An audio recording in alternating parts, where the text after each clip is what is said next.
Welcome to the Shades of Havana podcast, where we explore the rich history and culture of one of the world's most iconic cigar-making cities. Ybor City has been synonymous with premium cigars for over a century, thanks to the pioneering efforts of visionaries like Vicente Martinez, Ybor and Julius Caesar, J.C. Newman, and the countless families and businesses that followed in their footsteps. From the bustling cigar factories that once lined Ybor City streets, to the boutique shops and lounges that dot the city today, Tampa's cigar industry has left an indelible mark on the city's identity and character. Join us as we sit down with the industry experts, passionate enthusiasts, and local legends to uncover the stories, traditions, and innovations that have made Tampa Bay the cigar capital of the world. Whether you're a seasoned enthusiast or a curious newcomer, we invite you to light up, relax, and journey with us into the fascinating cigar capital of the world.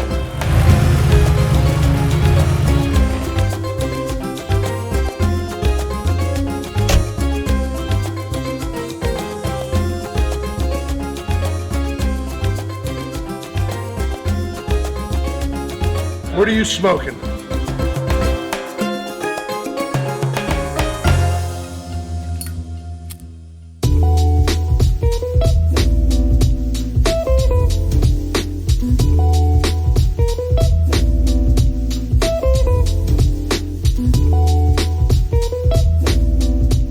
Welcome to Shades of Havana, with your host, Nick Foster. Shades of Havana was brought to you by celebrating their 75th anniversary, Porsche Tampa, the global leader in two-way cigar humidity control, Boveda Inc., award-winning air purifiers, Rabbit Air. Turn your garage or basement into the ultimate man cave with Man Cave King.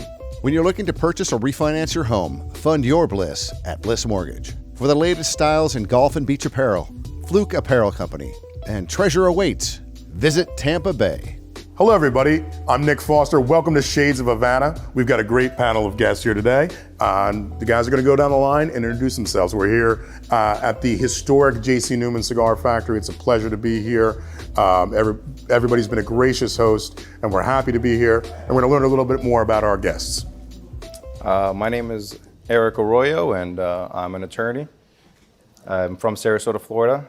I have the honor of being the youngest elected official ever in the history of Sarasota. And I was the former mayor and presently still involved in policy, very much so. Excellent. Welcome. Thank you.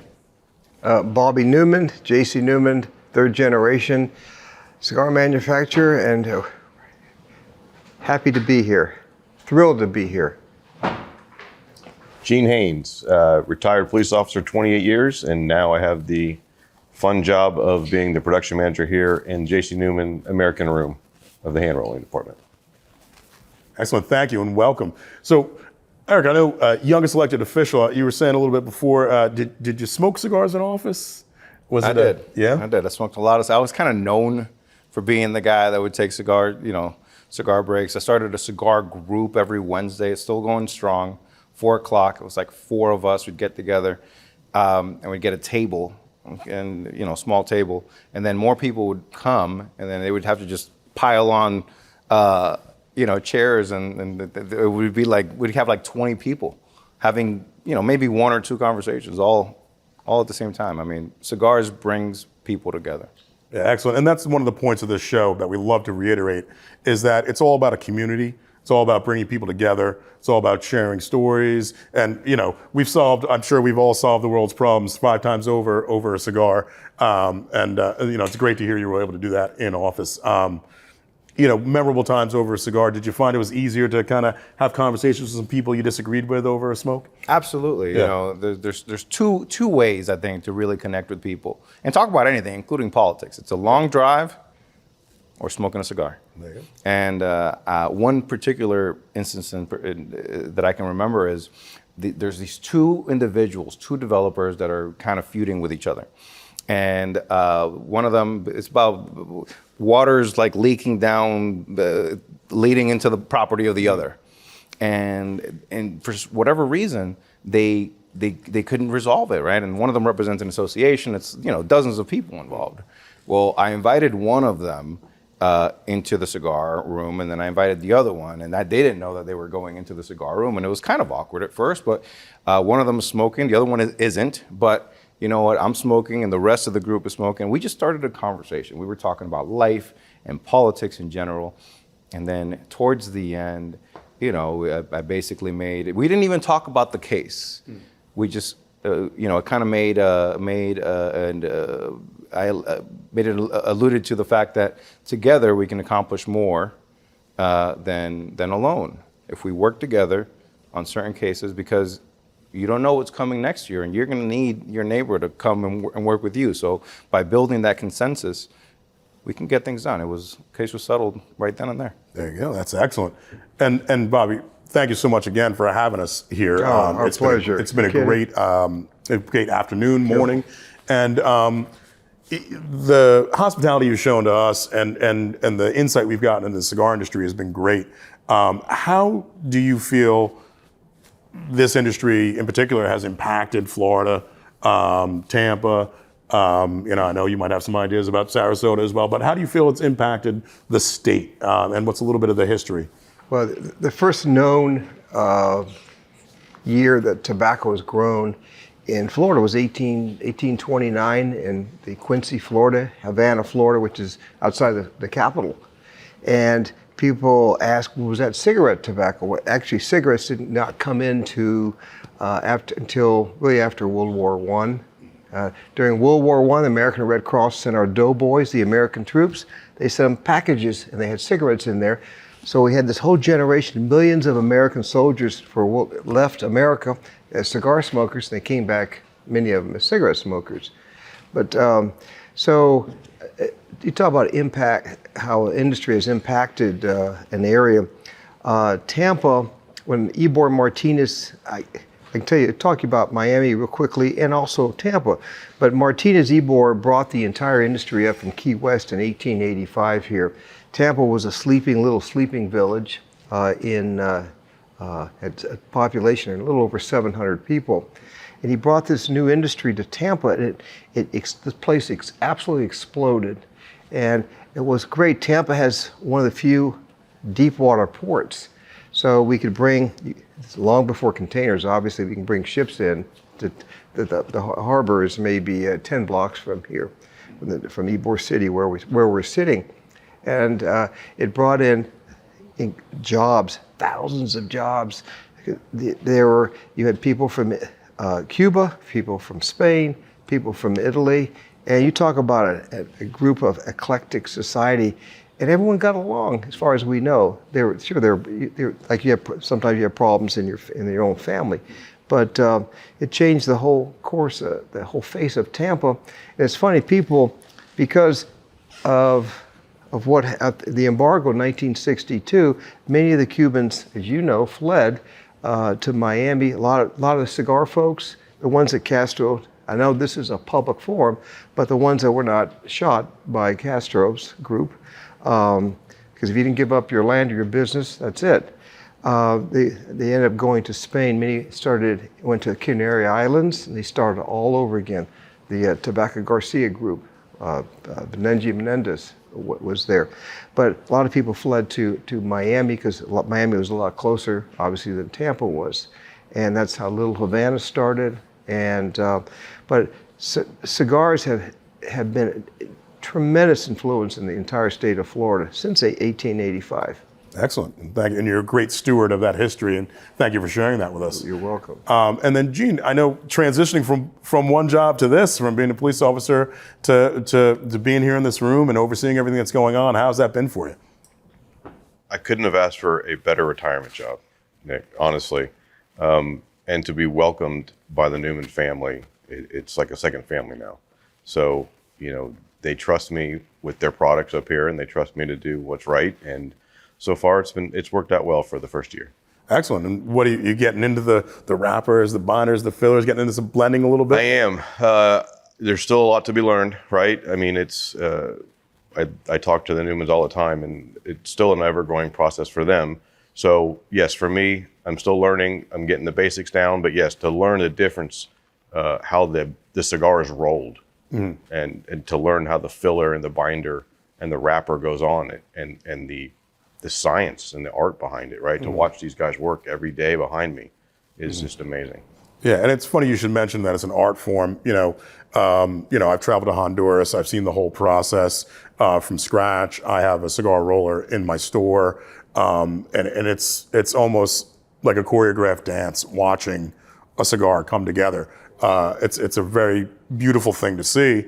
And then when you travel to a field and a farm and you see it all happen from seed to box to label to all the way out the door, it's impressive. So, if you guys can share a little bit of what are some things that really, the romantic side of the cigar industry, what are some things about a cigar that really stand out to you, about the industry that stand out to you and really appeal to you? I guess I'll start. Yeah. You're looking at me. I am looking at you, my friend. Well, I was born in the Dominican Republic, and we didn't have all the luxuries we have here in America. We didn't have indoor air conditioning. We had tin roofs, so you could hear it when it started raining. The first few drops came in.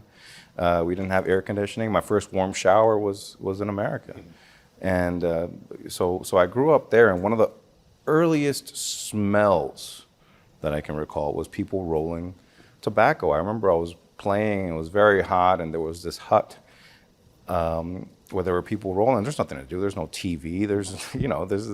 There's nothing. It's a town called Navarrete in the Dominican Republic. And I was visiting some family friends, and my mom was doing something out of town, but I walked over there and people were rolling, and I'm just like a young boy just watching everybody just rolling in a field in a giant hut with a long table, and it was amazing. It brings me back. It brings me back to those times. It kind of reminds me of how far I've come, and it kind of humbles you and grounds you. Excellent. So that's why I love cigars. Excellent. Thank you.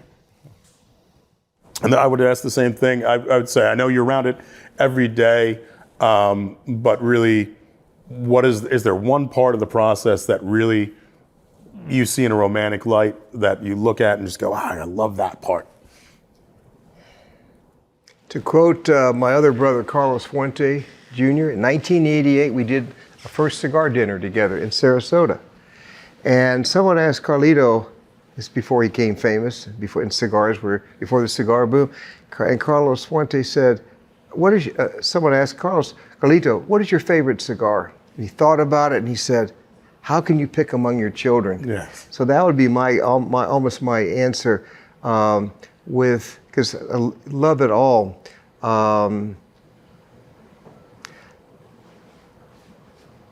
I think that it's funny. You ask great. It's a great question, and what's your best part? Like, it's a question like, what's your favorite thing about your wife? And I would say that to developing a brand and a new blend, and for us it takes years to do that, and to bring it to fruition.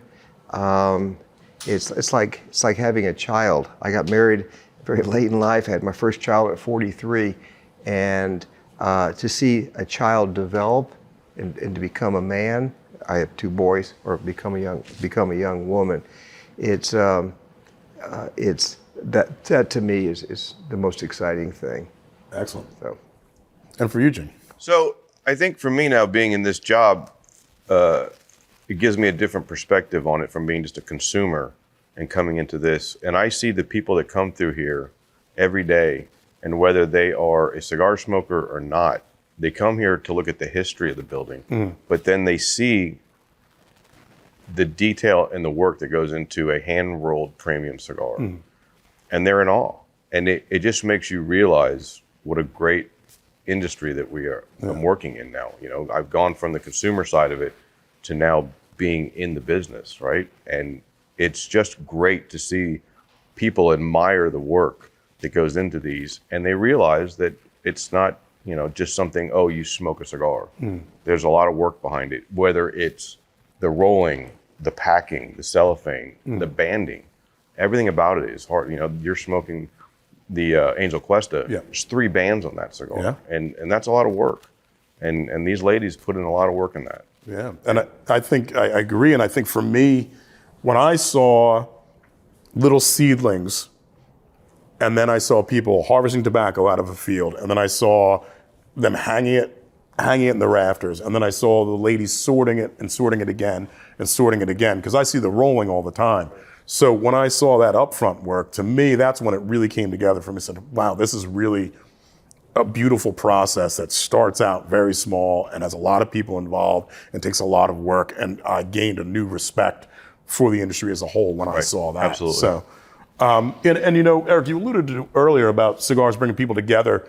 You know, where do you see future applications for, you know, kind of bringing people together with cigars? You know, I've always, so in the Dominican Republic where we grew up with, there were cockfights. And these, you know, some people, it's not mainstream in the United States. It's, you know, it's animal cruelty. We don't like it. But these rinks that they had, I think if we had them here, they're kind of giant circles. And instead of you know, doing anything there, just smoke cigars. Just have something in the center, and have people gather in this circle in rows. And I think that would be a great thing to incorporate here, because what I'm finding is that more and more people want to be a part of the conversation whenever you have people smoking cigars. I also like the concept, we just talked to my friends about this, of one of these tables, a round table, and as more people come and join you in cigars, you kind of just, have you seen these tables where you stretch it out and it kind of just becomes bigger and bigger? Yep. And as you keep adding chairs, just make it get bigger and bigger. If a cigar shop offered that, I mean, I think that would be revolutionary, and it would bring more people together. So that's what I would like to see. That's excellent. I think I'm gonna have to start building a table for my cigar shop. So I'll take that. I'll take that under advisement. And on that, we're gonna take a quick pause and hear from some of our sponsors.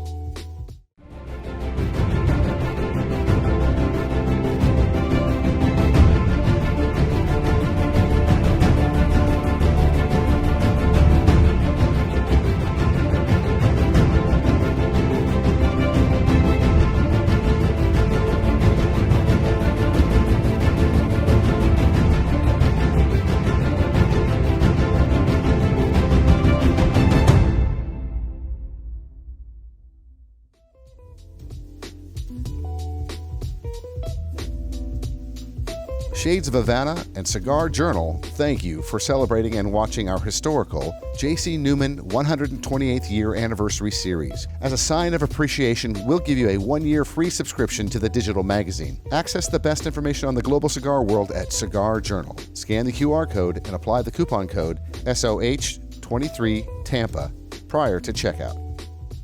What's up, everybody? Chris Payne here, CEO and founder of the Fluke Apparel Company. In honor of this historical event, the Fluke Apparel Company will be offering a nice little discount for all you Shades of Havana, you cigar enthusiasts, conversational enthusiasts. All you need to do is go to flukeapparelco.com and at checkout enter the letters SOH, and you will receive a 15% off discount of your entire purchase. For those of you that don't know us, we are a beach and golf apparel company formed right here at the Jersey Shore, and we are excited for you guys to be a part of our family too.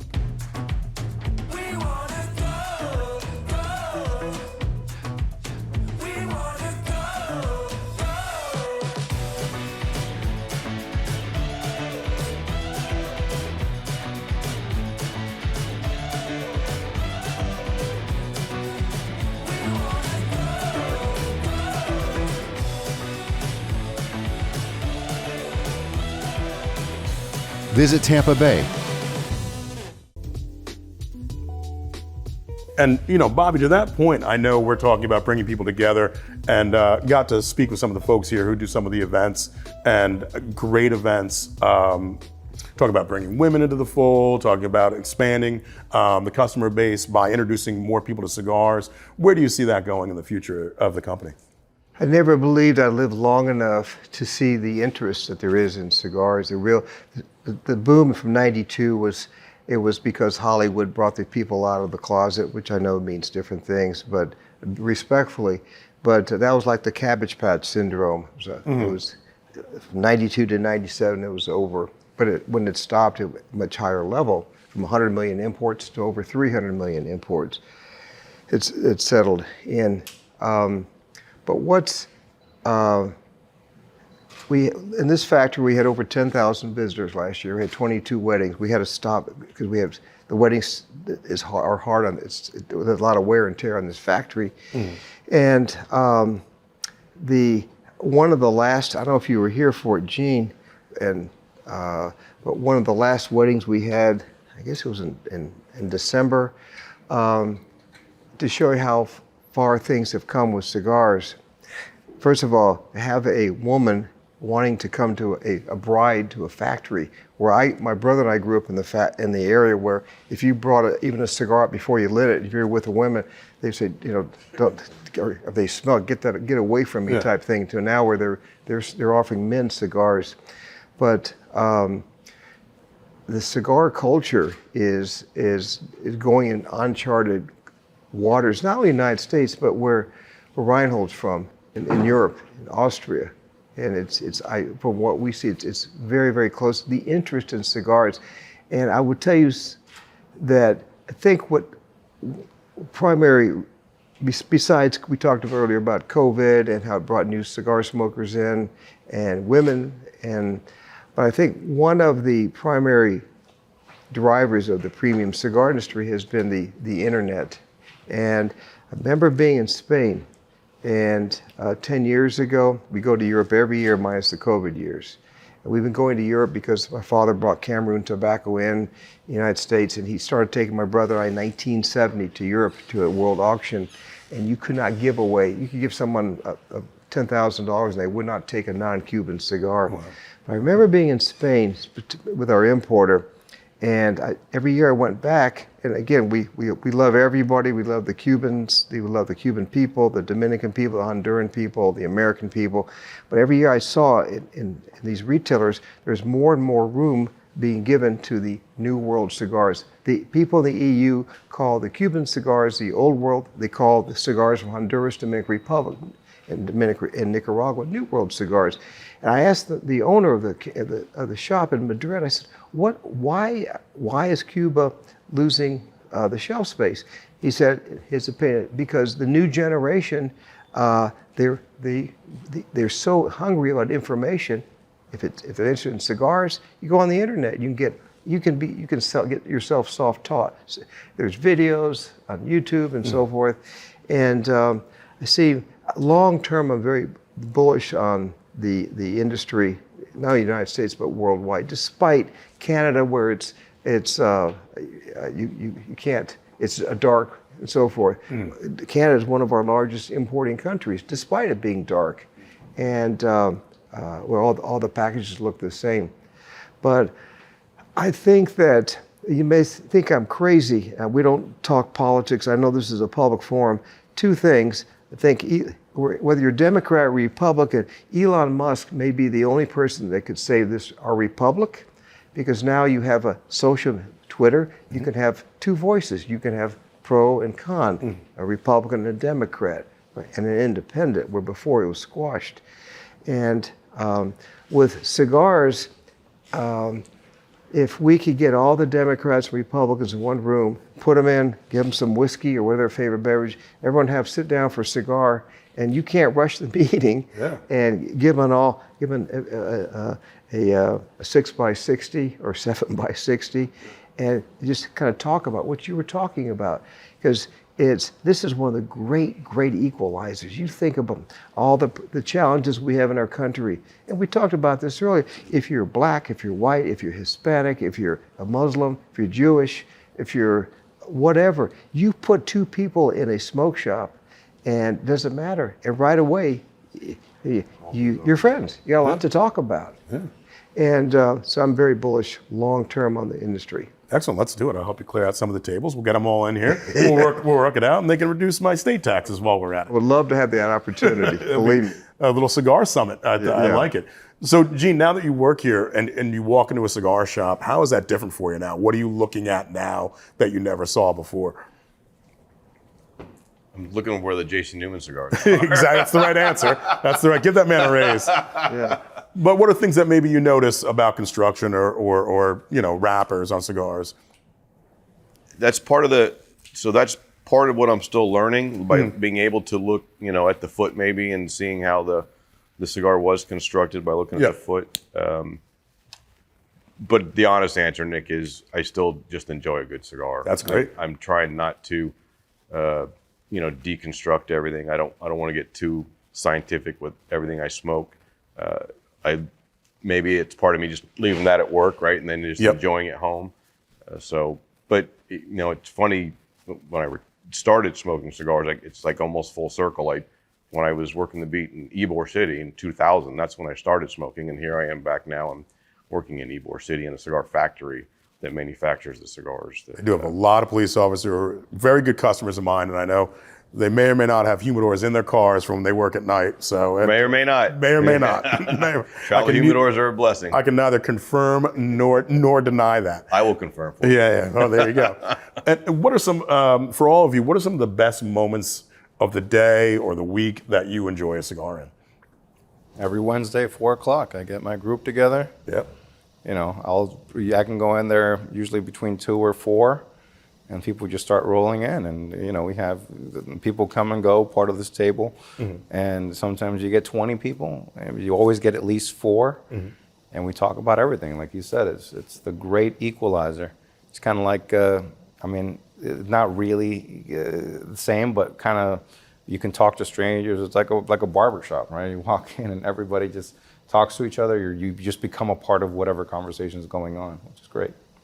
Yeah, that's excellent. My barber actually it was his 90-somethingth birthday tomorrow, and I'm flying back. I'm going to miss it, but I even remember when he was cutting my hair, he used to go to do the lineup, and he had the straight razor. His hand would shake like this, and when he got here, Wow. like a rock, and to get back out here and flutter again. So, and he was old then, but blessed that he's still around. And that kind of community, that kind of fun that we had in that store is what I try to carry over to my cigar shop. So, and then Bobby, I would say same question to you. I know you smoke a lot of cigars, but is there one special time of the week or one special time of the day where you really enjoy it?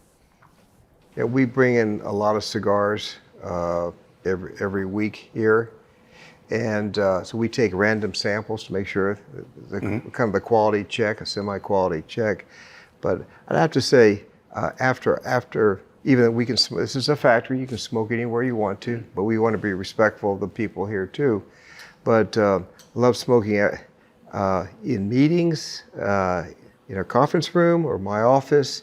When we have guests and like doing this, what we're doing now during COVID. We did dozens and dozens and dozens of podcasts, and they're usually at night, and just sitting in front of your computer talking to people you didn't even know, and being at home it is so relaxing having a cigar. And I don't drink much, but I'm having a little sip of, thank you, the bourbon, sir. Because it does slow you down, even when you're under a lot of pressure. Though it's a lot cheaper than therapy. There you go. I would say that sometimes I sneak off to other people's cigar stores so I can have a cigar and nobody asks me how much something is, or if there's another box of this, I can just enjoy it and nobody knows me. So I feel you on smoking at home or somewhere else, And same thing for you, Gene. I would say, where's your favorite place to smoke or time to smoke? I think it's I've kind of grown accustomed to the morning smoke here before the chaos of the day begins. Before the factory, we get here a lot earlier than most of the factory, and so having my morning espresso and a cigar is a nice start to the day. And then I have almost an hour drive home, so it's a nice relax to smoke in my car on the way home. Excellent. I do have one car I smoke in. It's a 1960 Lincoln Continental, and I do that because it has ashtrays, which means it was meant to be smoked in. Absolutely. So that's right. I don't smoke in my other car because it doesn't have ashtrays. So that's how you know that you're allowed to smoke in it. And lastly, I would say, what do you see, or what would you like to see in the future of the industry? I'd like to see smokers' rights being protected more, so more lobbying at the state and national levels. I know there's been large movements to sort of modernize the way that tobacco is made. I know there are companies out there that are offering certain kinds that are nicotine free, and things that can appeal to a broader audience, right? Just like the meat industry is now offering like Beyond Meat, and it's not for everyone, but it's for someone, and something that someone that otherwise would not smoke cigars will say, you know what, I'm gonna give it a try. Okay. Even if it won't be the same. It's not a natural cigar. Maybe it's a synthetic of some sort, but something that can, maybe they feel like they want to be a part of that conversation, but they don't want to Be part of the culture. Exactly. Yeah. So just bringing in new people. Think about what audience we can bring in, and us as an industry thinking, how can we protect the industry and smokers' rights? Because I'll tell you, a small tariff on a cigar will have devastating impacts on a small carrier or a small shop, because $1 or $2 on a cigar is a lot. Yeah, and and just to finish that out, I would say, we spoke a little earlier about the cigar taxes on a state by state level. I have 30% in Jersey. New York is way up to 75. Right. What would you like to see that in the future? I've spent and Erik and Drew, we've been the tip of the spear on this fight against the FDA, and since 2009. I've been to Washington hundreds of times. I could take everybody in this room with a party bus, and we could drive from here, favorite beverage, favorite drink, and tell you stories that you would probably believe. You would, as being a professional, which you've been doing as the mayor. But I would like us to do even a better job where we've been going around this. Erik and I and Drew are on the board of the Cigar Association, Cigar Rights of America. We're one of the founders of it. Been on the PCA advisory board. But I think what the most important thing, and it just happened in North Dakota, and the Cigar Rights of America had a lot to do with it. And the first time in probably the history of America, but North Dakota, they now allow smoking. They allow smoking in cigar lounges and cigar shops. In many of the states, you can't even, like in New York, you can't even get a license to smoke. And that, number one. Number two, what I don't understand, let me back up. As an industry, we've got 14 states that have caps, 50-cent cap. State of New York is 75%. Across the street, down the street, Pennsylvania, no tax. And I don't understand why a state government would try to hurt their own mom and pop. I know it's politics, and because we now have, with the FDA said, hey, the CDC report, it's called the PATH study, the average American cigar smoker smokes 1.7 premium cigars per month and will not affect mortality. And Erik, Drew, and I met with Dr. Scott Gottlieb when he was the FDA commissioner, and he wanted to help us. We said, you've got to either get it through the courts or through the House of Representatives and the Senate and so forth. But I think and we can do what happened in North Dakota. We just need to do a better job. Well, gentlemen, I thank you all for that, and here's to reducing the taxes. Here, Give you that one. Thank you so much. Cheers. And as always, what are you smoking? Shades of Havana with your host, Nick Foster, and special guests, Erik Arroyo, Bobby Newman, and Gene Haines. Co-producers, John P. Doyle, Steve Zimke, and Kara Guayardo. Producers, David Zimmel and Erwin Sternberg. Executive producers, Sean Sternberg and Michael R. Doyle. Directed by Rod Weber. Created by Michael R. Doyle and Rod Weber. Camera and sound, Josh Reamer, Oscar R. Urdaneta, and Rod Weber. Editors, Steve Zimke, Rod Weber. Special thanks, Charles Rodriguez, Big Boy Media Group, The Detour Duo, Tony and Sarah, travel content creators, thedetourduo.com. Senior Editor-in-Chief of Cigar Journal, Reinhold Widmeyer, co-founder of West Tampa Tobacco, Ricky Rodriguez, and the J.C. Newman Cigar Company for allowing us to capture history at the J.C. Newman Cigar Company warehouse in Tampa, Florida. Shades of Havana was brought to you by Tampa Porsche, Bovita, Rabbit Air, Man Cave King, Bliss Mortgage, Fluke Apparel Company, and Visit Tampa Bay. Shades of Havana and Cigar Journal thank you for celebrating and watching our historical J.C. Newman's 128th year anniversary series. Access the best information on the global cigar world Everything that happens in the premium cigar industry, news, launches, personalities, awards, and above all, our cigar rankings and blind tastings. Scan the QR code where you will receive a free 1-year digital subscription to Cigar Journal. Our sponsors' websites and phone numbers are also provided in the show notes. When you visit our sponsors, you're helping them and helping our show. And if you enjoy Shades of Havana, we hope you tell your friends and give us a great rating wherever you get your podcasts. All opinions expressed by the Shades of Havana participants are solely their own opinions and do not reflect the opinions of Shades of Havana Inc., a subsidiary of MRD Productions LLC. Shades of Havana is an MRD production.